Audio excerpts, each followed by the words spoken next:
So there's this YouTuber, his name is Cody Ko. He's a very old, pretty well-known YouTuber. He did like reaction and commentary videos, kind of like my channel. But there is a big difference between me and him, and it's that I don't like minors. 6 months ago, Cody Ko was exposed for having relations with a 17-year-old girl when he was 25 years old, which is a pretty substantial age gap.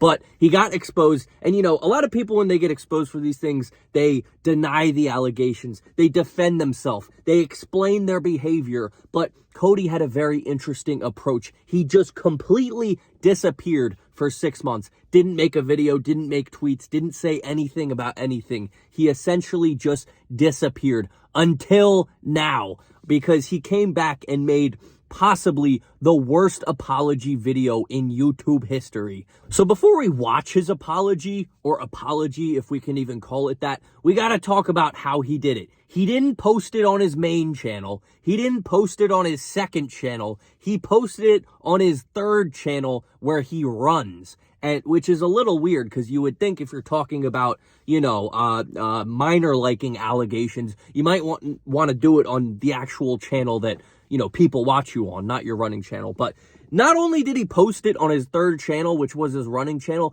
he posted it as a 1-minute segment in a 26-minute video about running. I'm not joking. It wasn't the feature of the video. It wasn't, you know, it wasn't in the title. It was little hidden in there at the very end. And for the 5 minutes before he did the whole little apology, allegation addressing section, he just yapped about running for 5 minutes straight. And the houses in the valley, and the bridge, like, it never stopped. It was awesome. And they even changed the course. They made it way harder. The morning of the course, I guess, they thought it was going to rain, some of the course got like washed out or something, so they ended up adding 2,000 feet of elevation the morning of. They made it way harder. And like so many people were just so pissed. And I passed this one dude, and he was just like, this is going to be like really steep, great hill, and he was like, I don't know whether to puke or pass out. And guys were... I can't imagine going through his mind. He's talking about all this running stuff. He's like, all right, eventually I'm gonna have to talk about the minors, and, you know, just talking about the running. Really weird.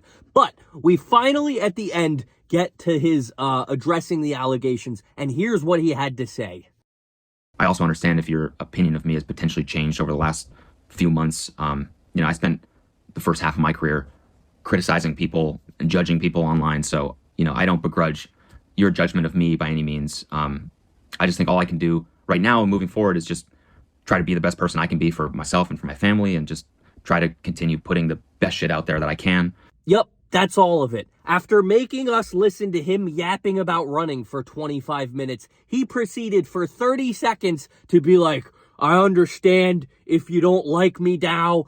I used to make fun of people, so you can make fun of me, but I'ma just try to be better. You did things with the minor. You can't just say that. You gotta address something. Be like, oh, I didn't mean it. Oh, I didn't do it. Say something other than, I understand if you don't like me. Because when you say that, you're basically essentially just admitting to the fact that you did it. And you're like, well, time to move on. Now, this is a really sad downfall, because I will admit, I used to like some of his content. He had some very funny moments. But to go from being a funny person to doing that, getting canceled, and coming back with the saddest, shrimpiest apology video fit in the last minute of a 25-minute running video on your third channel, not addressing anything, not apologizing, just being like, well, if your opinion of me's changed, so be it. That's all right. That's not an apology. That's not addressing anything. You can't just slither back in to being a YouTuber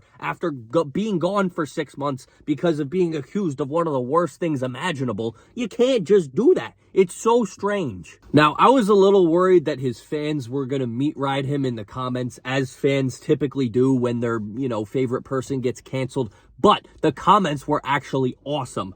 Here's one. Wait, why are you training? You're already super good at running away from your problems. This is the exact kind of thing he would have made fun of in the past.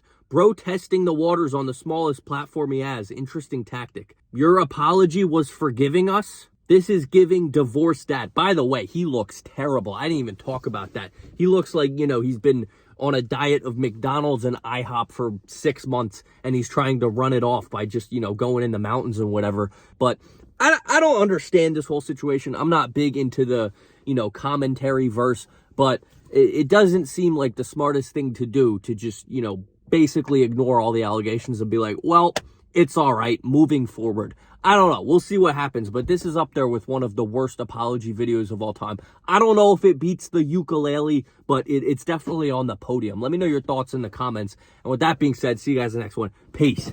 Orange Peanut wants you to subscribe because he needs more money.